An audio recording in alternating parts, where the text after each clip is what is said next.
La polygamie à l'Afrique depuis ad vitam aeternam, ça dit c'est là depuis Mathusalem, mais ça sera toujours là. L'Afrique ne peut pas se départir de la polygamie. La polygamie, c'est dans nos champs de pensée.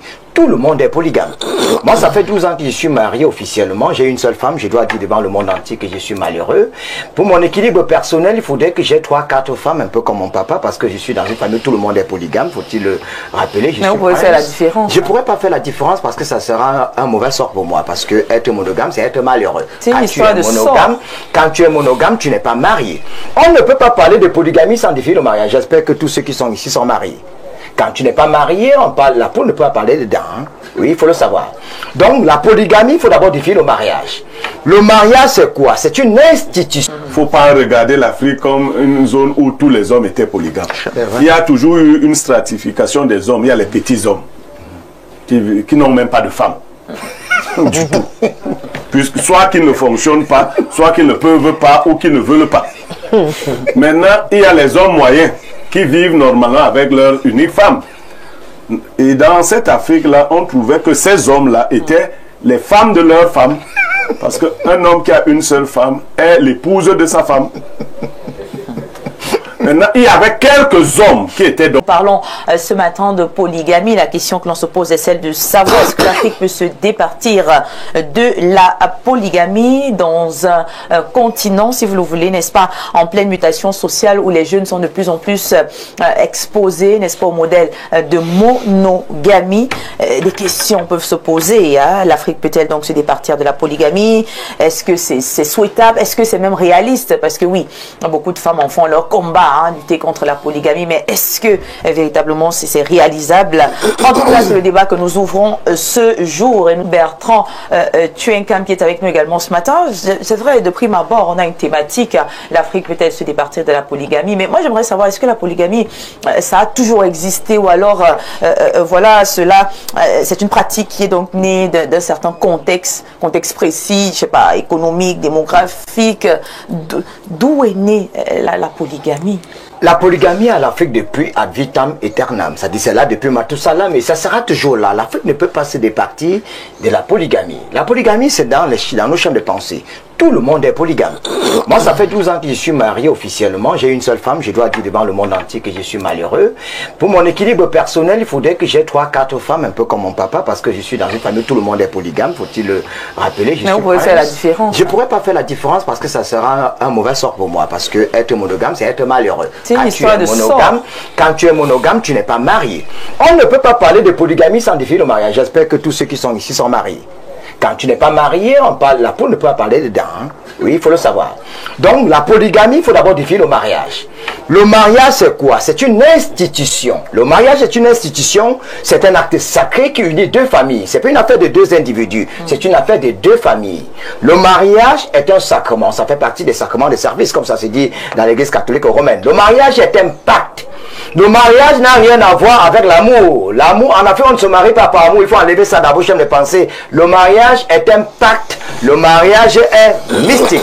Mariage, il y a mari, il y a âge. L'âge de se marier. L'âge peut être physique, l'âge peut être spirituel, psychologique, moral. Et dans le mariage, maintenant, il n'y a pas l'amour, mais c'est un jeu d'intérêt entre deux familles. Comment vous dites qu'il n'y a pas d'amour dans le mariage? Là, moi, je le dis en tant que... Je dis, si vous n'êtes pas marié, vous ne pouvez pas comprendre. Votre expérience personnelle. C'est pas mon expérience. J'ai dit, en Afrique, je le dis en tant que... On peut ne pas être marié, mais on a de l'expérience. J'étais 10 ans, ou je suis 10 ans, que l'amour n'a rien à voir avec le mariage. Le mariage est un jeu d'intérêt. Le mariage, c'est pas l'affaire de deux personnes, c'est une affaire de deux familles. Bien sûr. Et le mariage est mystique. Le mariage est un pacte. La polygamie est une situation de mariage qui permet à un homme d'avoir officiellement une et plusieurs épouses. Pourquoi est-ce que je dis que le mariage n'a rien à voir avec l'amour et que c'est un pacte? Dans le mariage, il y a les éléments qui entrent, les totems. Si dans votre famille, vous avez comme totem le serpent, vous irez prendre pour épouse une femme qui a pour totem les mangoustes? Non, les serpents détestent les mangoustes. Il faut savoir cela. Donc on peut aimer une femme physiquement, mais sur le plan cosmique, on n'est pas lié. Est-ce que tout le monde a les totems? Tout le monde n'a pas de totem. Je suis en train de prendre, c'est une image parce que M. Blaireau va le dire tout à l'heure, il est philosophe, il faut le savoir. Quand on dit totem, il faut le savoir. Donc, ceux qui ont comme totem le serpent ne prendront pas pour épouse des femmes qui ont comme totem les scorpions ou les mangoustes. L'eau ne vit pas avec le feu. Si vous avez l'eau, on ne part pas dans la famille où il y a le feu parce que l'eau va éteindre le feu. On va là où il y a le vent parce que seul le vent peut attiser le feu. Donc si Bertrand Tchenkam a pour totem le feu, j'irai dans la famille où il y a carrément le vent, parce que le vent attise le feu. Alors si nous avons comme totem le lion, on va prendre pour épouse une femme qui a pour totem l'éléphant, parce que les éléphants et les lions peuvent vivre ensemble. Mais si on prend une femme qui a pour totem la chèvre, ça ne va pas donner. On va passer des difficultés. Il y a maintenant des connexions. Est-ce que vous savez qu'un homme peut vous épouser juste parce que le portait chance? Où est l'amour dans ça?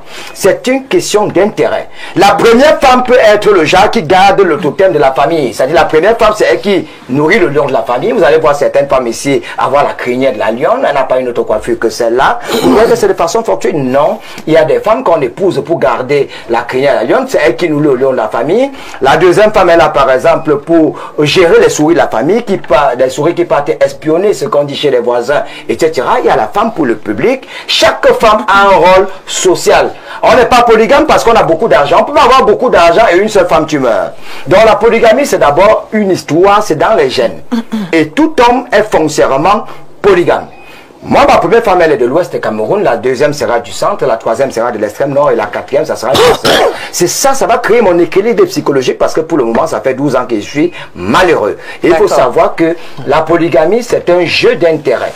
Le simple fait que je vienne au centre épouser une fille du centre, est-ce qu'il y aura encore la guerre entre les gens de l'ouest et ceux du centre? Non, parce qu'on peut même épouser une femme pour régler des guerres. Mais il y a déjà des couples comme ça ne change pas. Il y a déjà des couples comme ça, il y a des personnes du centre de l'ouest qui se marient. Je suis en train de prendre un cas qui est légion. Je vous ai dit que le Cameroun a 25 millions d'habitants. On a 11 millions d'hommes et 14 millions de femmes. Vous, les femmes, vous êtes même trop méchantes. Trop méchantes. Pourquoi? Parce que chaque femme devrait mettre dans sa tête que son mari a une autre femme. Vous voulez avoir tout pour vous seul. Votre mari a suffisamment d'argent. Imaginez un peu un cas qui est légion. Vous avez pour mari peut-être un homme qui ne va pas citer, qui a beaucoup d'argent. Et vous l'avez pour vous seul. Vous ne trouvez pas que c'est de la méchanceté? Non. Vous croyez que les prostituées qui sont dans la rue n'ont pas aussi besoin de votre mari? Vous croyez que les autres qui sont là, et si chaque homme a une seule femme, les autres feront comment? Mais c'est pas la même Bible qui dit que tu quitteras l'homme quittera la Bible est un pipeau, c'est une antelope. D'accord, merci beaucoup. Ma chérie, pour chuter sans me renverser, dans la Bible, Exode 21, verset 19, il est écrit, pour ceux qui lisent la Bible, si tu décides de prendre une seconde femme, je reprends ce verset, Exode 21, verset 19, si tu décides de prendre une seconde femme, tu devrais la traiter équitablement à la première. Comme vous dites que Dieu lui-même était polygame. D'accord, on va passer à la Merci. Vous aurez un autre tour de parole. Merci beaucoup. Bernardo Basson, vous êtes également avec nous sur le plateau. On parle de polygamie. Je pense que vous êtes monogame. Vous êtes monogame. Vous êtes polygame aussi.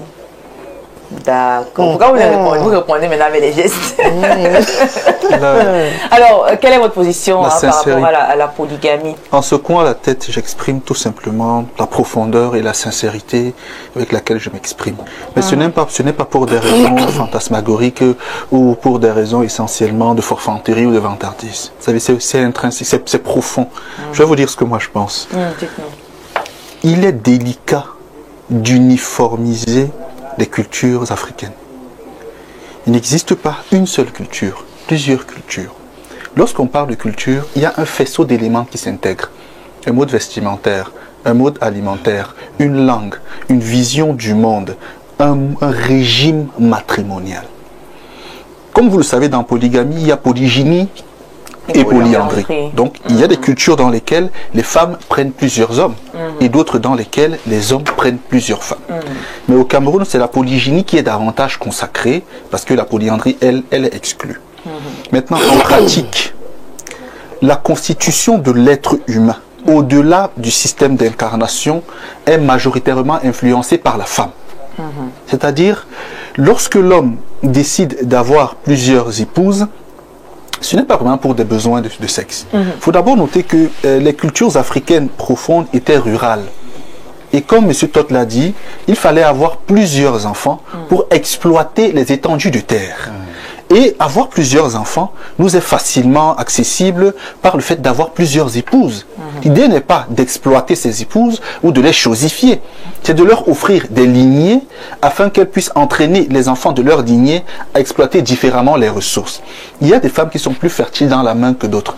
Des femmes plus fécondes sur le plan de la génétique que d'autres. Des femmes plus fortes physiquement que d'autres.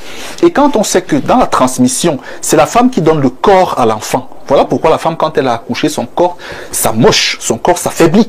Parce que c'est elle qui transmet le corps à l'enfant. Et l'homme transmet d'autres éléments. Donc, en ayant plusieurs épouses, c'est parce qu'on veut avoir des individus différents qui pourront gérer différemment les espaces de terre. Certains pourront vivre dans les montagnes, d'autres dans les vallées, d'autres encore au bord des eaux, selon comment les mamans sont constituées. Et là, quelqu'un évoquait là les forces des éléments. Il y a des femmes liquides, il y a des femmes eau, pour dire liquide, il y a des femmes feu, il y a des femmes terre, il y a des femmes air. Donc, en fonction de ce que sont ces femmes-là, elles font des enfants qui vont à un moment donné devenir suffisamment forts pour gérer des espaces définis. Le mixage culturel, le brassage culturel et l'influence occidentale ont fait en sorte qu'il y ait une subjectivation de la relation amoureuse, en mettant au centre quelque chose d'aussi léger que le sentiment. Je l'ai dit plusieurs fois sur le plateau quand je venais il y a plusieurs mois, dès qu'on se marie par amour, on a échoué. Dès qu'on cherche une femme ou un homme parce qu'on l'aime, on a échoué la relation. On a des couples quand même qui n'échouent pas, qui durent, qui restent ensemble, bien que c'est un mari uniquement par amour, sans avoir même tenu compte de à un moment donné, madame, l'amour là s'éteint. Il reste autre chose pour maintenir la relation.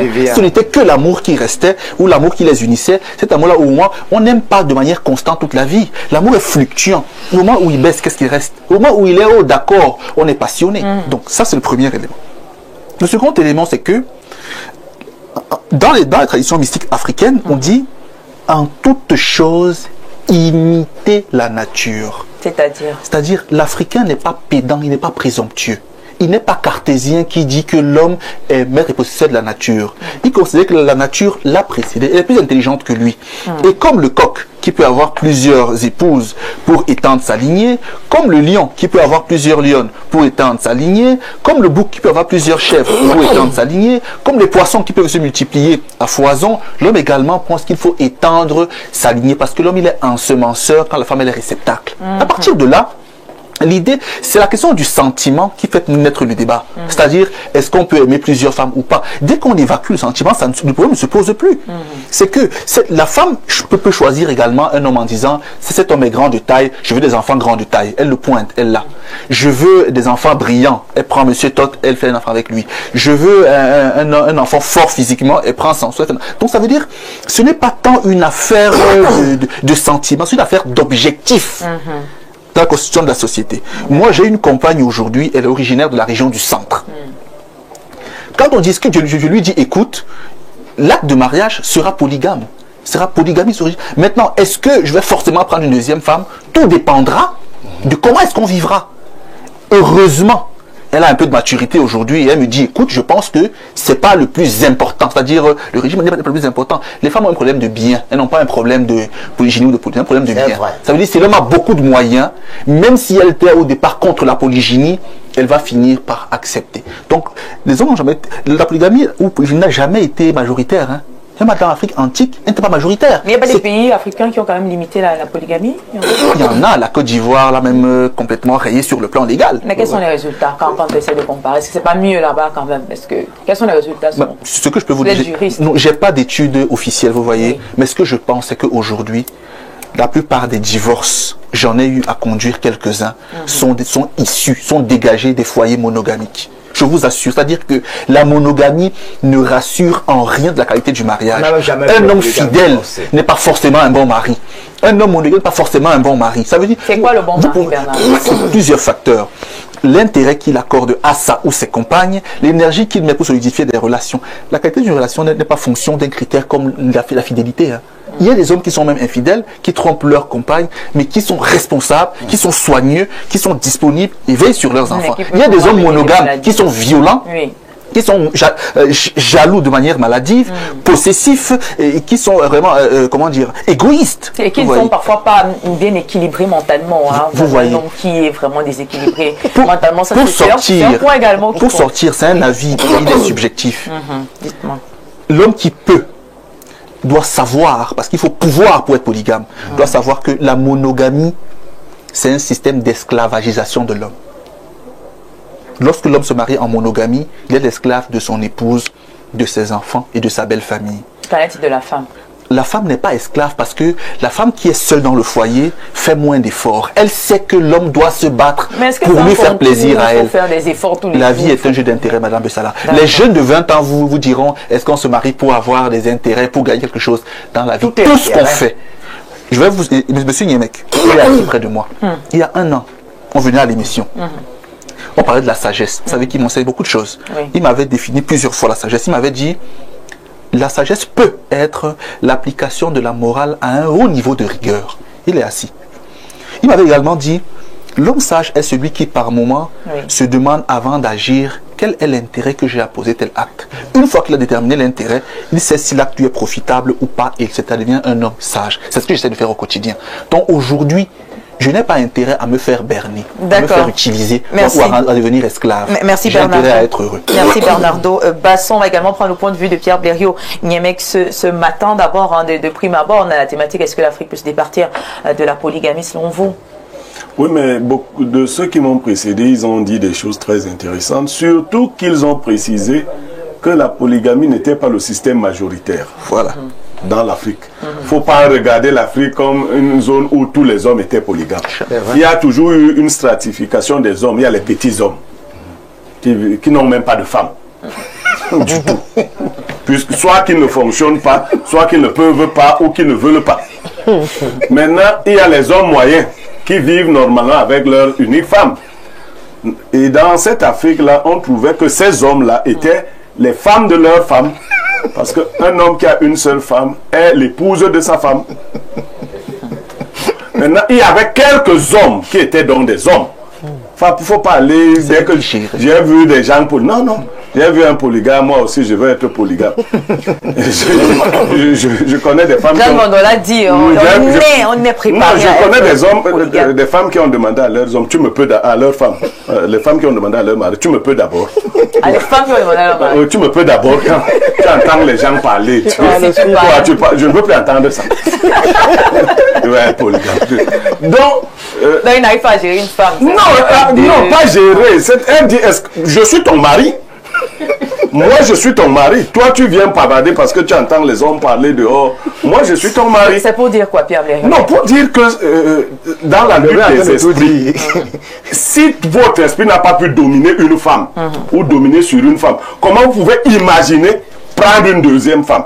Vous allez passer par où? Il y a des femmes, quand elles entendent même que leur mari ont des copines, elles t'appellent, elles disent, viens, on m'a dit que tu as une copine, viens t'expliquer. Tu vois comment? Il panique. Il panique. Quand on est assis dehors à une certaine heure, il y a des hommes qui font comme les enfants qu'on attend à la maison. C'est le respect. Oui, il vous dit que après 22 heures là. Maintenir la paix dans son foyer. Alors quand tu es donc comme ça, est-ce que tu peux donc en même temps? Non, tout le monde n'en a pas besoin aussi. C'est ce que je dis donc. C'est d'abord un caractère, c'est d'abord une manière d'être. Tout le monde n'est pas comme vous. Hein, non, je ne sais pas comment je suis. Donc, vous êtes trop fort. Non, je ne sais pas. Il y a donc d'abord cela. Oui. Maintenant, il y a beaucoup de vertus à développer quand on est polygame. Ça, quand j'entends... Non. Il y a la première vertu, la vertu de l'équité. Depuis la Bible et tous les autres livres saints, on dit que si tu t'ajoutes des femmes, ne retranche rien à la première. Exode 21, verset 19. Ah oui, c'est-à-dire, si tu prends ta nouvelle femme, moi j'étais ta première femme, tu ne viens pas réduire dans mon budget.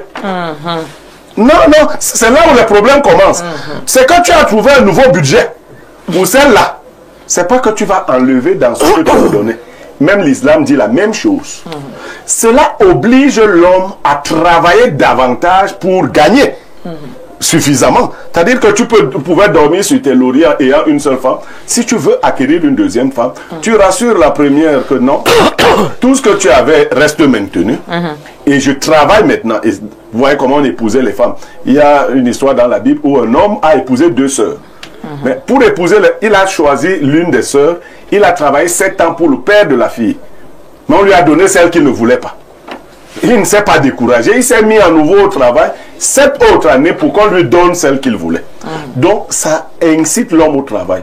Parlant des enfants, Jeanne Bondo, dans la polygamie, c'est l'homme qui diffuse son esprit chez ses enfants.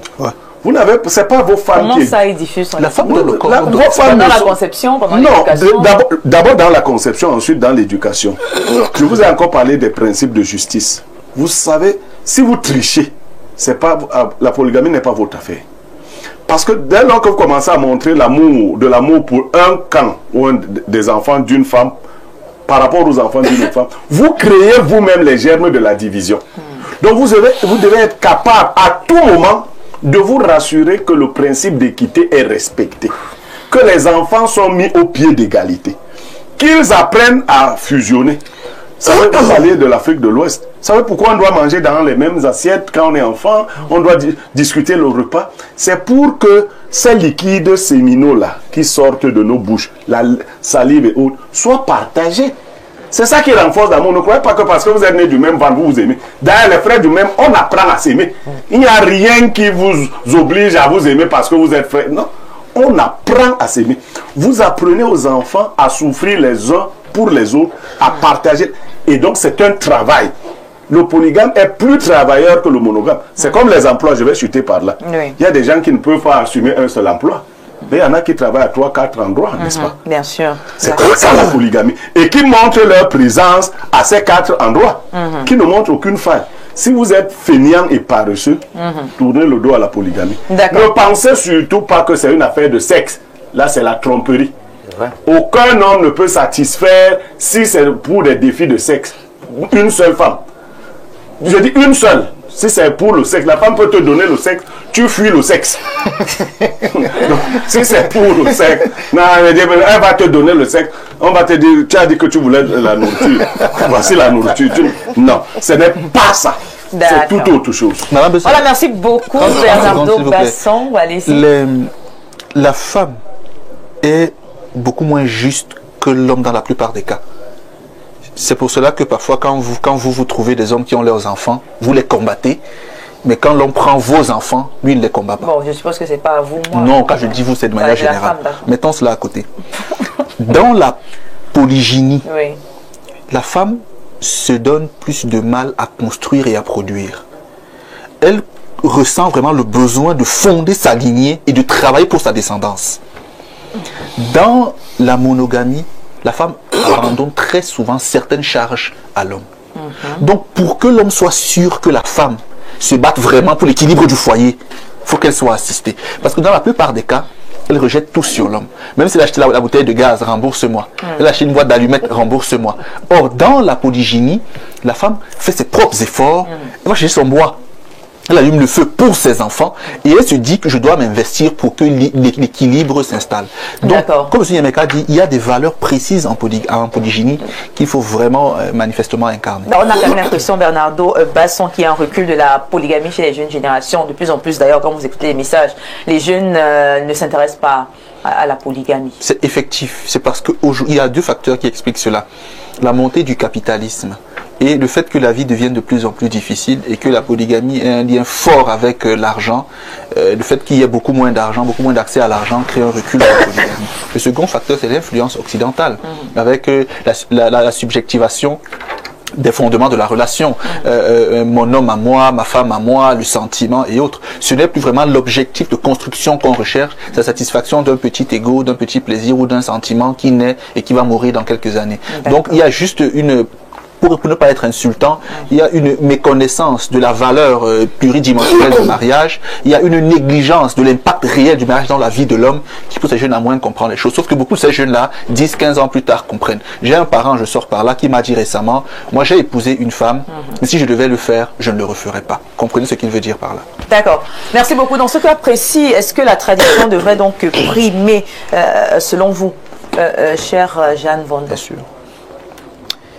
La tradition sur la polygamie. Est-ce que ça devrait primer? Ça dépendra du contexte. Vous savez, dans les pays comme ou dans les zones islamiques, je prends le côté du nord, vous savez, la tradition, il faudra suivre selon l'islam. Il faudra avoir plusieurs femmes. Mais ça dépend donc de l'individu qui puisse penser que oui, si c'est la tradition qui... Même tous les musulmans n'ont pas plusieurs femmes. Hein. Non, pas du tout. Moi, j'en connais qui ont signé régime polygamie, mais qui n'ont qu'une seule femme. Donc, vous pensez que la tradition devrait primer le droit Non, pas du tout. La tradition ne devrait pas primer. Elle ne devait pas primer. Et je voudrais aussi chuter, parce que nous n'avons plus assez de temps. Oui, justement. Je voudrais envoyer un conseil à mes sœurs qui nous regardent. Ne vous accrochez pas aux hommes parce qu'ils ont leur bien. Il y a une qui a travaillé avant que ne puissiez venir vous accrocher. Venez et apportez aussi votre savoir auprès de l'homme que vous voulez, qui est polygame. Donc, nous avons remarqué les femmes, je m'accroche à Basson parce qu'il a de l'argent, je m'en vais aussi manger. Est-ce que tu as pensé que celle qui était d'avance avant toi, elle n'a pas pu fournir d'efforts? Donc les femmes, si vous voulez vous accrocher aux hommes qui sont polygames, apportez aussi votre savoir-faire. Merci beaucoup, s'il vous plaît. Hein, oui, je voudrais dire à l'endroit des femmes, oui, ne vous comportez plus comme des machins, des tables rases, des laissés pour compte et des rien n'était. La polygamie, c'est bien. Seuls les monogames divorcent. Les polygames ne divorcent jamais. Ça veut dire que c'est le bonheur. Je suis né dans la polygamie, j'ai toujours été heureux. Mais pour être polygame, tout le monde n'est pas destiné à être polygame. Il faut être un homme mystique. Tu épouses Bertrand Tchenkam, sache que le marabout, ça ne va pas marcher, les écoles, ça ne marche pas. Ben moi donc, pas de marabout. Tu viens parce que l'homme doit être au-dessus. Sa fréquence vibratoire doit être au-dessus de la vôtre. Il faut le savoir. Donc un polygame doit être d'abord un homme mystique. Il doit être prédestiné. Il doit être équitable. Tu as acheté les pagnes, tu as 4 femmes, tu achètes 4 pagnes. Moi, je suis vécu dans un environnement où on avait un cahier de 32 pages. Ton frère t'a énervé? Oui, oui. Tu écris. Il y avait une réunion de crise. Pas de copinage, pas de commérage dans le concubinage. Ton enfant est né, il a 4 ans avec toi, on l'envoie chez la première femme. Comme pour dire que tu enlèves dans ta tête que tes enfants sont tes enfants. On envoie les enfants de l'autre femme chez toi. Et le jour où la femme a, son enfant doit se marier, c'est Madame B qui prend ton enfant. Elle est devant, parfois tu n'as même pas de pain, c'est ta coépouse qui mange. Donc c'est l'homme qui fabrique son mariage. Et l'homme polygame, c'est un homme sage. Et si nous ne sommes pas polygames, les autres filles seront la merci des oubliettes. Moi j'en aurai 4. Merci beaucoup pour votre prise de parole. Je rappelle que moi également, je suis issu d'une famille polygamique, mais c'est pas pour autant que je partage justement la polygamie. D'ailleurs, les vrais étones sont polygames. Hein. Les vrais étones, il y a les faux étones. Oui, les vrais étones sont polygames. Ma mère est en mariage chez les étones. Ah, d'accord. Donc mes autres frères sont étones. Vous voyez? C'est vraiment vous ressembler à mon papa sur beaucoup de points. Voilà, donc à la polygamie aussi. Non, polygamie en fait, aussi, oui. on a tout dit. Il ne faut pas imiter les gens. Chacun doit mettre le sac là où il pourra le décrocher. J'ai dit pour ça chante. Il y a des femmes qui vont épouser les hommes, au propre comme au figuré. Il y a d'ailleurs des femmes qui ont fabriqué les hommes. Si tu as donc été fabriqué par une femme, tu verras comment pour venir lui dire que désormais j'ai une autre. Alors que toi-même tu es sa femme. Donc, non, chacun doit poser le sac là où il pourra le dire. Les grands hommes sont polygames. Les grands hommes sont polygames. Ce n'est pas pour dire que ceux qui ne sont pas polygames ne sont pas grands. Hein. On ne l'a pas dit. Le président Paul Biya n'est pas polygame. Bon, il faut chercher à savoir. Parce que l'acte de mariage ne définit pas tout, mais c'est pour dire les grands hommes qui ont un grand destin seront difficilement attachés quelque part. Rien de ce qui est attaché ne s'élève. Et il faut dire que les bons mariages sont arrangés. L'amour n'a rien à voir avec le mariage. Les vrais mariages sont arrangés. Et faites une étude statistique, vous vous rendrez compte que les mariages arrangés ont plus duré que les mariages où on a fait 10 ans à l'université. On ne se marie pas en Afrique parce qu'on s'aime. Jamais. On arrange les mariages. C'est ton père connaît la femme qui est bien pour toi.